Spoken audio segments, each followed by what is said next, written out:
Lucasfilm cannot help themselves. I recently found this excerpt from Daniel Jose Older's Star Wars Last Shot novel, and it literally includes a lecture towards Han Solo about quote-unquote racism. I'm sure people will be like, oh, it's not racism, it's speciesism, but it's clearly an allegory for current-day racism. Let's get into this, but before we kind of get into this, I do want to shout out YouTuber Open Airlock Policy, who did share this to Twitter, pointed me onto it. I want to give him the kudos for that, but let's get into this here. So he shared excerpts from the 2018 novel that show Han Solo getting lectured by a Gungan named Ron Kukakala, I guess. I'm not even sure how to say that. Upon seeing that he's going to be interacting with a Gungan, Solo takes the lead, telling Chewbacca and a character named Peepa, I'll handle this.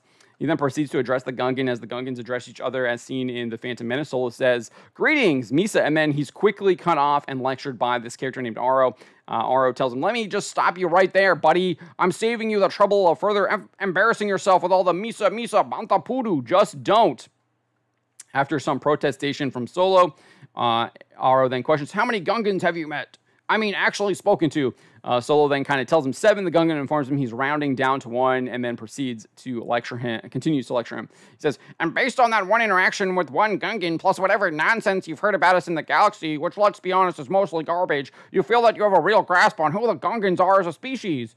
And yet you're ready to walk up to a random Gungan you've never met and start in with the Misas. Bro, save it. Trust me. You thought? And that's where you messed up. You thought? But did you ask?" I mean, just absolutely cringe. I cannot believe, I mean, I can believe it, but the fact that this is actually being published under Star Wars just shows you the state that this franchise is at. It's absolutely garbage. I mean, you've got a Gungan saying, "Bro, save it." Like, what is going on here?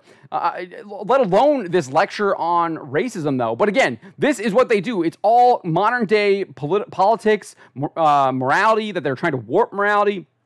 They're trying to imprint their morality on people. So you have Han Solo, the guy whose best friend is Chewbacca, a Wookiee, an alien species, is somehow being lectured about racism with the Gungans. Not to mention he's friends with Lando Calrissian and all these other people in the Republic. Like, what are you even doing here? It doesn't even make sense from an in-world perspective. It completely breaks immersion. It's absolutely garbage. This guy should never have been hired. If an editor saw this, he should have been like, "Okay, we're not even doing this. You're fired. We're finding someone else." That's what should have happened. But they actually published this slop because they wanted to destroy Han Solo. Remember, this book was after The Force Awakens came out, so you already have him killed. You basically have him being a deadbeat dad. This is the book that explains why he becomes a deadbeat dad. This is the context that you need to understand why Han Solo becomes the way he does in The Force Awakens. It's absolute garbage. And again, this is what they've been doing. I mean, we have this book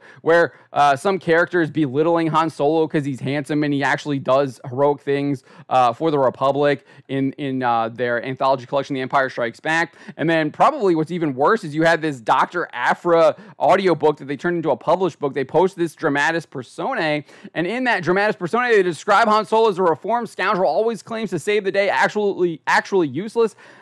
Star Wars books tried to say that was written in the voice of Dr. Aphra, but doesn't even make any sense, and because they're saying it's based off the comic books where she's starring in, and she interacts with Han Solo and Luke Skywalker all the time, and they foil her plans all the time, so it doesn't even make any sense from that perspective, because again, it's truly not. They're lying, and that's how they actually feel about these characters. They want to demean and degrade them, because it's all part of a larger demoralization campaign that they want to do, and Star Wars is a big part of it. But don't expect this to be the last. You're going to constantly see this, I feel like. We're already starting to see them go after female characters, so I would not be surprised if they start doing it to Princess Leia here in the near future, because we're seeing them doing it in other franchises like Hunger Games, where they're trying to put down these older characters. Because remember, the whole slogan for this movement, in my opinion, is coined in Star Wars. Let the past die, kill it if you have to. And that's exactly what they're doing, and we're going to see more of this. But I'm glad Open Airlock shared this with me, shared this out on Twitter,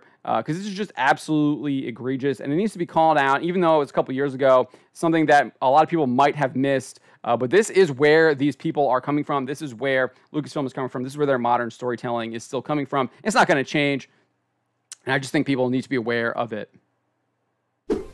Subscribe for more.